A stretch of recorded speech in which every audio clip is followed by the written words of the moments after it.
কি খবৰ আপোনালোকৰ? মোৰ খবৰ ভাল, আশা কৰোঁ সকলো ভালে আছে। আজি মই মোৰ মামুনছ ব্লগ চেনেলটোলৈকে সকলোকে স্বাগতম জনাইছোঁ। আজি আকৌ এটা নতুন ব্লগ লৈ আহিছোঁ। আপোনালোকে চাবচোন, চাই কেনে জনাব যে কেনেকুৱা পালে। আৰু যিসকল মোৰ চেনেলটোত নতুন সেইসকলে মোৰ চেনেলটো ছাবস্ক্ৰাইব কৰি দিব আৰু লগতে যদি ভাল পায় এটাত তলত কমেণ্ট কৰি দিব। তো ব্লগটো চাই থাকক, এতিয়া শেষলৈকে চাব দেই। ৰাতিপুৱা শুই উঠিয়ে কাম চাম কৰি প্ৰথমতে মই মূৰটোত তেল লগাই লৈছোঁ, কাৰণ ৰাতি তেল দিম বুলি ভাবিও আচলতে পাহৰি গ'লোঁ। আৰু ইফালে সিফালে শব্দ হৈ আছে, প্লিজ ইগন'ৰ কৰিব, কাৰণ মোৰ ৰুমটোৰ ওচৰতে এইবিলাক দোকান চোকান আছে যে, সেইটো কাৰণে বহুত শব্দ হয় আৰু গাড়ীৰো শব্দ হয় বাৰু। তো এতিয়া মই তেলখিনি ভালদৰে লগাই লৈছোঁ আৰু যিটো মই ঘৰত তেল বনাইছিলোঁ সেইটোৱে লগাইছোঁ এতিয়া। এইকেইদিন মই সেইটোৱে ব্যৱহাৰ কৰি আছোঁ, সেইটোৰ পৰা বহুত ফলো পাইছোঁ সেইকাৰণে। তো এতিয়া মই তেলখিনি লগাই লৈ ধুনীয়াকৈ চুলিখিনি বেনুগুঠি ল'ম। আৰু ৰাতি যিহেতুকে তেল লগোৱা নাই, হ'লেও এতিয়া গা ধুবৰ কাৰণে যিহেতু 2 ঘণ্টামান আছে, সেইকাৰণে এতিয়া তেলটো লগাই লৈছোঁ। 2 ঘণ্টা হ'লেও বহুত।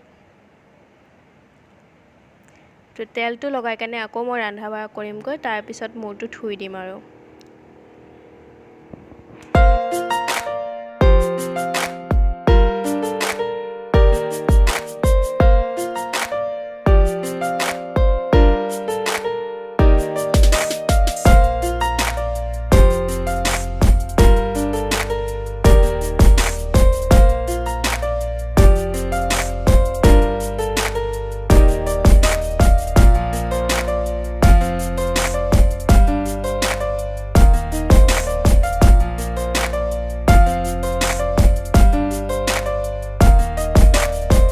তেল দিয়া হৈ গ'ল চুলিত, এতিয়া 2 ঘণ্টামান পিছত ধুই দিম চুলিখিনি। এতিয়া বহুত কাম আছে, কাপোৰ চাপোৰ ধুব আছে। আৰু এটা কথা, কালি ঘৰত যাম। পোহৰটো ভালকৈ পোহৰ নাই ন? কালি যাম ঘৰত, তো মনটো বহুত ভাল লাগি আছে। কিন্তু কথা হ'ল কি, বজাৰে হোৱা নাই এতিয়ালৈকে। বহুত বস্তু আনিব আছে আৰু যিবিলাক কাপোৰ চিলাব দিছিলোঁ সেইবিলাক আজিহে দিব। আজি দিব মানে সন্ধিয়া 6টাৰ আগত দিব, কাৰণ আজিকালিতো 7টাৰ পৰা চব দোকান বজাৰ বন্ধই হৈ যায়। সেইটো কাৰণে বজাৰত যাবও আছে, কাপোৰ পেকিং কৰিবও আছে আৰু কাপোৰ ধুবও আছে। তো এতিয়া মই কাপোৰকেইটা ধুই লওঁ, ঠিক আছে? সকলো কাম শেষ কৰি থৈ কেনে মই এতিয়া আহিছোঁ ভাত তৰকাৰী বনাবৰ কাৰণে। ভাত তৰকাৰী ভাবিছোঁ আজি দালি আৰু মাংস তৰকাৰী আছে আৰু ভেন্দি ভাজিম। গতিকে ইয়াতে মই পিঁয়াজ কাটি লৈছোঁ। আৰু এটা কথা, আজি যে স্নেপডিলৰ পৰা এটা ডেলিভাৰী আহিছিলে, মই বহুত দিন আগতে অৰ্ডাৰ কৰিছিলোঁ পিঁয়াজ কাটা মেচিন, যিটো হেণ্ডি চপাৰ হয় সেইটো। কিন্তু অহাৰ পিছত কি হ'ল, মেচিনটো নচলা হৈ গ'ল। ইমান খং উঠি আছে মোৰ, পইচাখিনি এনেই গ'লগৈ। তো এতিয়া ৰিটাৰ্ণ কৰিব বুলি কৈছে, নাজানো আকৌ ৰিটাৰ্ণ কেতিয়া কৰে, তেতিয়ালৈকেচোন মই ঘৰতে থাকিম। তো এতিয়া মই ভেন্দিখিনি কাটিব ওলাইছোঁ। কাটি থাকোঁতে মই ভাবিলোঁ যে সদায় এটা এটা ভেন্দি ভাজি খাই থাকিব ভাল নালাগে নহয়নে? সেইকাৰণে আজি এটা বেলেগকৈ কিবা ট্ৰাই কৰোঁ, ভাবিলোঁ আপোনালোকৰ লগতো শ্বেয়াৰ কৰোঁ। আৰু এনেও মই নতুনকৈ কিবা বনাবৰ কাৰণে এক্সপাৰ্টে হয়, বনাই ভাল পাওঁ যিকোনো বস্তুৰে নতুন ট্ৰাই কৰিবৰ কাৰণে। তো ইয়াতে মই ভেন্দিকেইটা এনেকৈ মাজেৰে ফালি দুফাল কৰি লৈছোঁ। আপোনাক মই দেখাই দি আছোঁ কেনেকৈ কাটিব। আৰু ভেন্দিকেইটাটো কাটাৰ আগতে ধুই ল'বই লাগে, নহ'লে বিজল বিজল হৈ থাকে। তো এনেকৈ দীঘলকৈ কাটি ল'ম আৰু মাজৰ যিখিনি গুটি সেইখিনি বাহিৰত ওলাই দিব লাগিব। তাৰপিছত এনেকৈ দুফাল কৰি মিহি মিহিকৈ দীঘলীয়াকৈ কাটিব লাগিব।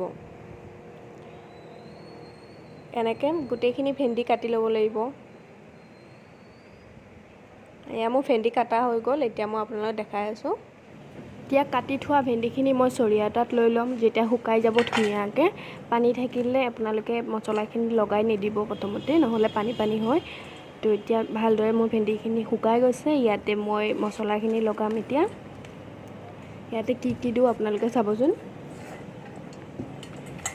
এয়া মই এইখিনিয়ে লৈছোঁ, পৰিয়াল বেছি হ'লে বেছিকৈ লাগে, আমাৰ দুজনৰ কাৰণে এইখিনি চাফিচিয়েণ্ট। ইয়াতে মই দিছোঁ জলকীয়া গুড়ি, অকণমান হালধি গুড়ি আৰু জিৰা ধনিয়া পাউডাৰ। আৰু নিমখটো মই দেৰিকৈ দিম, এতিয়া নিদিওঁ, নহ'লে পানী উঠি যাব নহয়। আৰু মোৰ তাত বেচন নাই, এইটো বেচনেৰে খালে বেছি ভাল লাগে, কিন্তু সেইকাৰণে মই পিঠাগুড়ি দিছোঁ। আৰু পিঠাগুড়ি দিলে বেছি ক্ৰিপচি হয়। তো ইয়াতে মই পিঠাগুড়ি 3 চামুচমান দি দিছোঁ।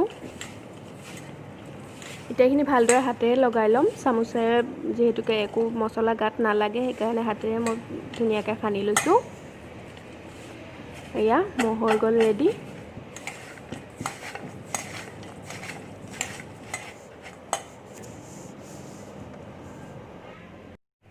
কেৰাহীখন বহাই দিছোঁ এতিয়া মই যিহেতুকে কেৰাহী গৰম হৈ গৈছে এতিয়া মই ভেন্দিখিনিত নিমখখিনি যোগ কৰি দিম আৰু এতিয়া নিমখখিনিৰে ভালদৰে এবাৰ সানি ল'ম যেতিয়ালৈকে কেৰাহীত তেল নিদিওঁ ইয়াত তেল যেতিয়া গৰম হয় তেতিয়া মই এটা ভেন্দি এনেই দি চাইছোঁ ওপৰলৈকে উঠে নে নুঠে তেলটো গৰম হৈছে নে চালোঁ আৰু যেতিয়া ভেন্দিটো ওপৰলৈকে উঠি আহিছে তেতিয়া বাকীকেইটা ভেন্দিও মই দি দিছোঁ আৰু এইটো একদম হাই ফ্লেমত মই ফ্ৰাই কৰিছোঁ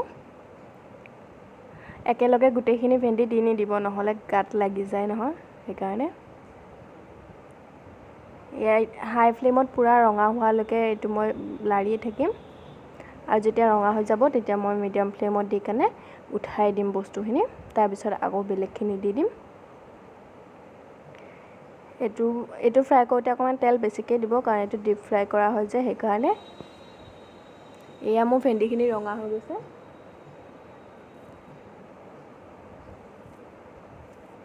এতিয়া মই বাকী গোটেইখিনি যিখিনি ৰখি আছিলে সেইখিনি মই দি দিছোঁ এতিয়া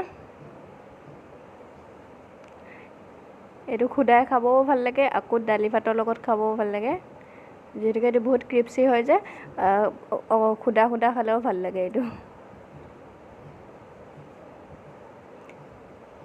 এয়া হৈ গ'ল মোৰ দুটা ভেন্দি মই আপোনালোকক দেখাই আছোঁ এইটো কেনেকুৱা ক্ৰিপচি হৈছিলে এয়া দেখিছেনে হাতত দিয়াৰ লগে লগে ভাঙি যায়গৈ খাবৰ কাৰণে খুব ধুনীয়া আৰু ইমানখিনি ভেন্দি দেখিছে ইমান অকণমান হৈ গ'ল এতিয়া আপোনালোকে এবাৰ ট্ৰাই কৰি চাবচোন আৰু পিঠাগুড়িৰ লগত আপোনালোকে বেচন অকণমানো মিক্স কৰি দিব তেতিয়া আৰু সোৱাদ হয় কিন্তু মোৰ তাত বেচন নাই যে সেইকাৰণে মই বেচন দিয়া নাই এয়া দেখিছেনে কিমান ক্ৰিপচি কুৰকুৰে ভেন্দি খাই বৈ কেনে শুই গৈছিলোঁ এতিয়া যাম বজাৰলৈকে বজাৰত যাম মানে দৰ্জীক কাপোৰ কেইটামান দিছিলোঁ যে সেইবিলাক আনিব লাগে আৰু কেইটামান বস্তু কিনিব লাগে আৰু এইবিলাক বজাৰ আচলতে মোৰ মামাৰ ছোৱালীৰ বিয়া 20 তাৰিখে সেইটো কাৰণে আমি কালি ঘৰতো যাম তো বিয়াৰ ব্লগবিলাকো মই ইয়াতে দিম আপোনালোকে যদি চাব বিচাৰে মোৰ চেনেলটো ছাবস্ক্ৰাইব কৰি দিব আৰু বেল আইকনটো বজাই দিব তেতিয়াহে মোৰ নতুন নতুন ব্লগবিলাক আহি থাকিব আৰু এতিয়া বজাৰলৈকে যাওঁ বলক আৰু